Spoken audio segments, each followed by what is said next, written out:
যুধিষ্ঠির বললেন, হে কৃষ্ণ, পৌষ মাসের শুক্লপক্ষের একাদশীর নাম কি?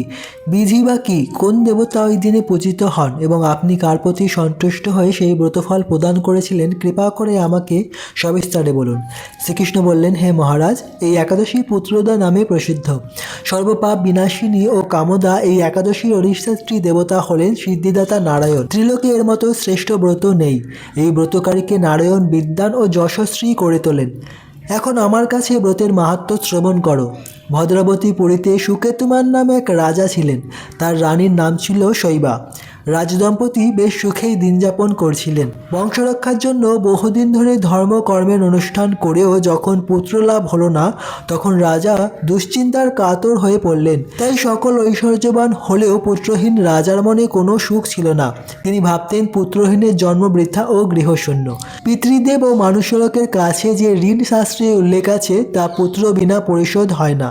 পুত্রবান জনের এ জগতে যশলাভ ও উত্তম গতি লাভ হয় এবং তাদের আয়ু, আরোগ্য, সম্পত্তি প্রভৃতি বিদ্যমান থাকে।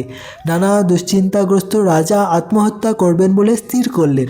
কিন্তু পরে বিচার করে দেখলেন, আত্মহত্যা মহাপাপ। এর ফলে কেবল দেহের বিনাশ মাত্র হবে, কিন্তু আমার পুত্রহীনতা তো দূর হবে না।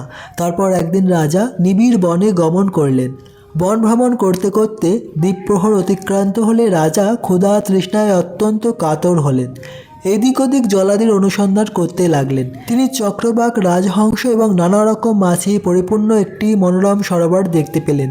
সরোবরের কাছে মুনিদের একটি আশ্রম ছিল। তিনি সেখানে উপস্থিত হলেন। সরোবর তীরে মুনিগণ বেদপাঠ করছিলেন। মুনিবৃন্দের শ্রীচরণে তিনি দণ্ডবাদ প্রণাম করলেন। মুনিগণ রাজাকে বললেন, হে মহারাজ, আমরা আপনার প্রতি প্রসন্ন হয়েছি।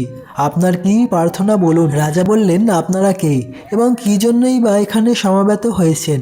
মুনিগণ বললেন, হে মহারাজ, আমরা বিশ্বদেব নামে প্রসিদ্ধ। এই সরোবরে স্নান করতে এসেছি। আজ থেকে 5 দিন পরেই মাঘ মাস আরম্ভ হবে। আজ পুত্রদা একাদশী তিথি। পুত্র দান করে বলেই এই একাদশীর নাম পুত্রদা। তাদের কথা শুনে রাজা বললেন, হে মুনিবৃন্দ, আমি অপুত্রক, তাই পুত্র কামনায় অধীর হয়ে পড়েছি। এখন আপনাদের দেখে আমার হৃদয়ে আশার সঞ্চার হয়েছে। এই দুর্ভাগা পুত্রহীনের প্রতি অনুগ্রহ করে একটি পুত্র প্রদান করুন। মুনিগণ বললেন, হে মহারাজ, আজ সেই পুত্রদা একাদশী তিথি, তাই এখনই আপনি এই ব্রত পালন করুন। ভগবান শ্রী কেশবের অনুগ্রহে অবশ্যই আপনার পুত্র লাভ হবে। মুনিদের কথা শোনার পর যথাবিধানে রাজা কেবল ফলমূলাদি আহার করে সেই ব্রত অনুষ্ঠান করলেন। দ্বাদশীর দিনে উপযুক্ত সময়ে শস্যাদি সহকারে পালন করলেন। মুনিদের প্রণাম নিবেদন করে নিজ গৃহে ফিরে এলেন। ব্রত প্রভাবে রাজার যথাসময় একটি তেজস্বী পুত্র লাভ হলো। হে মহারাজ, এই ব্রত সকলেরই পালন করা কর্তব্য। মানব কল্যাণ কামনায় আপনার কাছে আমি এই ব্রত কথা বর্ণনা করলাম। নিষ্ঠা সহকারে যারা এই পুত্রদা একাদশী ব্রত পালন করবে, তারা পুত নামক নরক থেকে পরিত্রাণ লাভ করবে।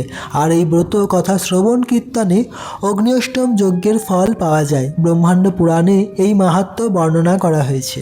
তো প্রিয় ভক্ত, এই ছিল অত্যন্ত পবিত্রপূর্ণ পুত্রদা একাদশী ব্রতের মাহাত্ম্যের কথা। যারা অপুত্রক, যাদের সন্তান এখনও হয়নি, তারা এই ব্রত নিষ্ঠার সহিত পালন করলে অবশ্যই ভগবানের কৃপায় তারা পুত্র সন্তান লাভ করতে পারে। এবং এই ব্রতের আরও একটি মাহাত্ম্য হচ্ছে যে পুত নামক নরক থেকেও উদ্ধার লাভ করা যায়। তাই সকলেরই এই একাদশী অত্যন্ত ভক্তি এবং নিষ্ঠার সহিত পালন করা কর্তব্য। পুত্রদা একাদশী পালনের সময়সূচি হচ্ছে 1 জানুয়ারি বৃহস্পতিবার 2026 পশ্চিমবঙ্গ ভোর 6:17 থেকে 9:53 মধ্যে, বাংলাদেশ 6:49 থেকে 10:08 মধ্যে, ইম্ফল 5:58 থেকে 9:31 মধ্যে, গৌহাটি 6:10 থেকে 9:41 মধ্যে, বৃন্দাবন 7:09 থেকে 10:38 মধ্যে, দিল্লি 7:13 থেকে 10:41 মধ্যে, নাগপুর 6:50 থেকে 12:28 মধ্যে, মুম্বাই 7:11 থেকে 10:52 মধ্যে, ভুবনেশ্বর 6:22 থেকে 10টার মধ্যে,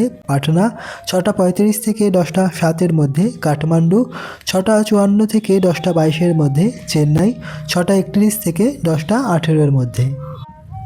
এই পালনের সময়ের মধ্যে অবশ্যই আপনারা পঞ্চরবিশস্য জাতীয় কোনো প্রসাদ গ্রহণ করে ব্রত পালন করে নেবেন। আপনারা হরে কৃষ্ণ মহামন্ত্র বলে অথবা মহাপ্রসাদ সেবন মন্ত্র বলেও আপনারা পালন করে নিতে পারেন।